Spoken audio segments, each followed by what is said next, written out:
NDP Liberals have a very different approach than Conservatives to crime. I believe in common sense. If a crime is committed, the criminal needs to answer.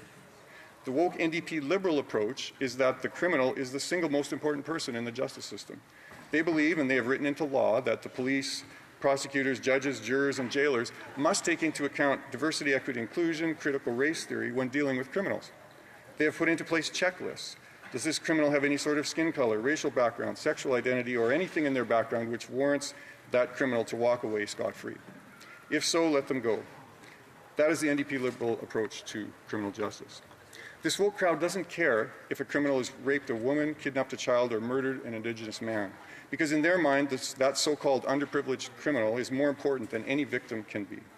In their topsy-turvy worldview, they actually see those committing the crimes as the people that need to be cared for, while the actual victims continue to suffer over and over again.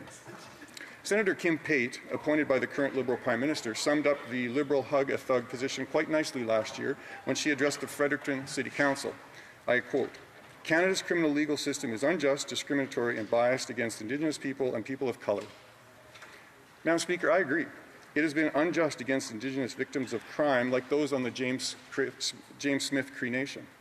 The coroner's inquest, which was held in my home riding of Saskatoon West, by the way, was clear on this point. The man who murdered all those Indigenous people on the reserve should have never been released in the first place. But yet folks like Senator Pate don't particularly care about those victims, do they? Instead, they're making excuses for the inexcusable. Senator Pate is one of the many examples of what is absolutely wrong with NDP Liberal justice. Once a crime is committed, the criminal must be punished, period.